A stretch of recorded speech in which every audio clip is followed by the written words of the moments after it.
the Council. I now give the floor to the representative of the Syrian Arab Republic. You have the floor, sir.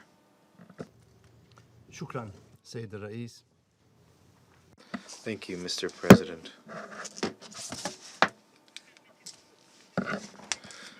Allow me to congratulate you on the presidency of the Council this month, and I also thank your predecessor for his presidency of the Council last month.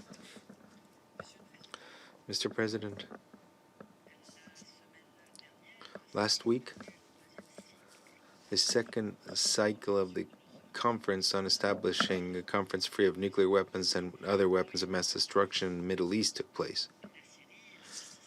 Syria took an active part in the work of that session based on our conviction that it is necessary to eliminate weapons of mass destruction, which are a threat to regional and international peace and security. Syria has reiterated the importance of the participation of the 5 nuclear states in the conference as observers, given the main role they play in supporting consultations aimed at creating this nuclear weapons-free zone. However, unfortunately, one state who supports the NPT and the decision of 1995 has continued to boycott the work of this conference, important conference, and has continued to provide protection to Israel and to its huge WMD arsenal. We would have liked to see the same enthusiasm that we saw from the U.S. delegation today.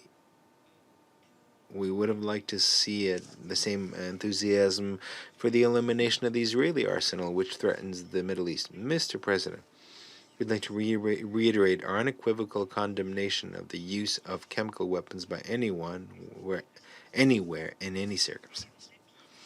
And in spite of the politicization that prevails in the work of the OPCW, Syria has continued to cooperate with the organization, faithful to its commitment since it joined the convention.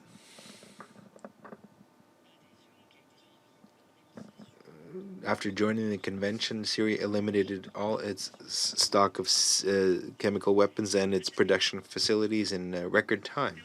On this point, allow me to just mention some of the aspects of the cooperation between Syria and the OPCW. 1. Syria continues its consultations and coordination with the OPCW to prepare the meeting planned for the foreign minister and the Director General of the OPCW. 2. Syria has presented its 96 monthly report to the organization, a report in which it committed to continuing its cooperation with the organization and in which it expressed its regrets with regard to an attempt at undermining that cooperation. Syria, furthermore, has responded to a number of allegations contained in the latest report of the Director General. 3. Syria has accepted to extend the tripartite agreement between the Syrian Arab Republic, OPCW, and UNOPS for 6 months, which takes into account facilitation and planning of activities and missions of the organization in Syria. 4. My country has welcomed the DAT team in Damascus to hold the 25th cycle of consultations as envisioned between the two parties. Visas were delivered to the members of the team, except for one member whose experience for whom experience has shown he was not objective. One visa was not delivered, not several, as we've heard in the statements of some countries. That team can travel to Damascus tomorrow if it wishes. 5.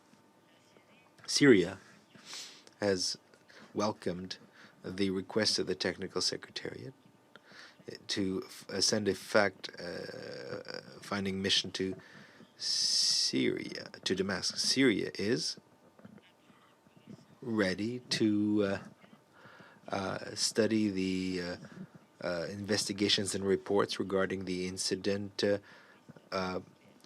regarding the use by terrorists of chemical weapons, and it has been ready to do so for the past 5 years. I would have liked for Madam Nakamitsu to call on the team in questions to draw up its report on this matter. 6. The Syrian Arab Republic presents information regarding the possession by terrorists of chemical weapons and chemical materials, in particular for those who are preparing to use chemical weapons. The latest information was contained in a letter sent by Syria to the President of the Security Council on the 29th of November, which demonstrates a collusion between the Turkish intelligence services and the al-Nusra group and other terrorist groups.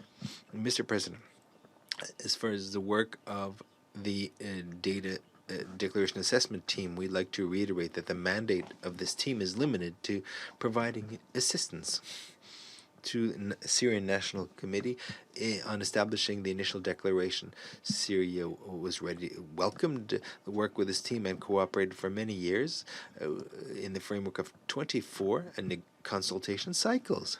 Syria here would like to reiterate and insist that this team is not an investigative team. Therefore, it must respect the information and data provided by Syria that are provided in good faith to the state's parties. Furthermore, the Technical Secretariat does not have a mandate to determine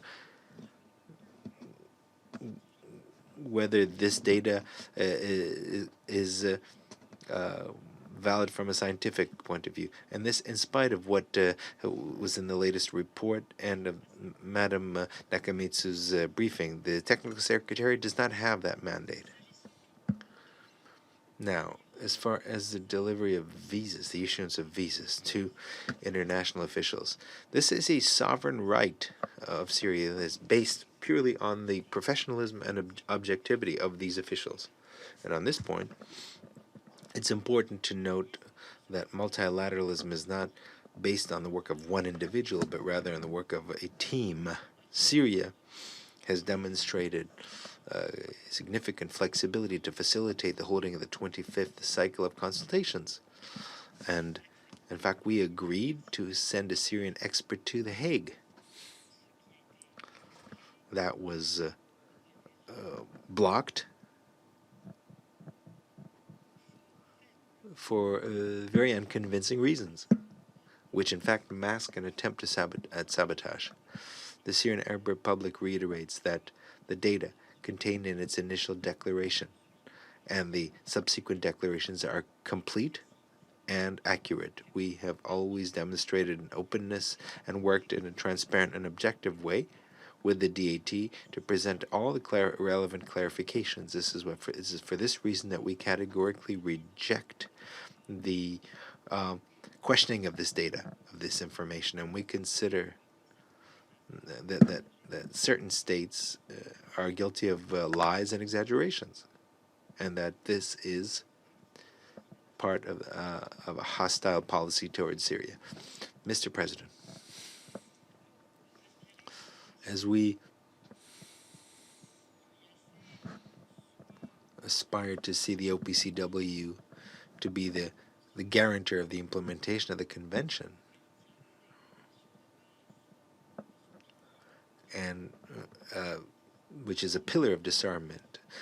Bearing that in mind, we can only deplore that the OPCW has become a forum exploited by a state or a group of states to target a certain state, such as Syria, or a group of states. The shameful performance of the fact-finding mission in the Duma incident, for which the scandalous repercussions are being seen even today. The creation of this mission illegally, to use it as a kind of a sort of Damocles to undermine the sovereign choices of certain countries, and the decision taken by the Conference of States Parties to suspend, an unprecedented decision to suspend certain rights of Syria that are without any kind of evidence and baseless decisions is a hostile policy towards a state that has voluntarily joined the convention, and in fact it reflects the control of the United States and its allies over the work of the organization. And this policy, a hegemonic policy to implement their program, which simply has expanded the divide of suspicion regarding the neutrality and professionalism of the teams of the organization, and has weakened the organization as far as with regard to the accountability in the declaration. And those who use the noble values of the organization for political purposes. This was what happened in the OPCW. The minimal principles of accountability requires moving away from selectivity, or a selective approach, that would serve the interests of a particular state. This is why accountability must apply to all war crimes, for terrorism, for support for terrorism, for occupation, of which certain states are responsible, and in particular the destruction of a member state, the dismantling of its institutions based on lies fabricated and presented in the same council. Or based on a biased interpretation of the charter. These states that are guilty of all this must put an end to their hypocrisy, their policy of double standards, and for the exploitation of their policy for their own purposes.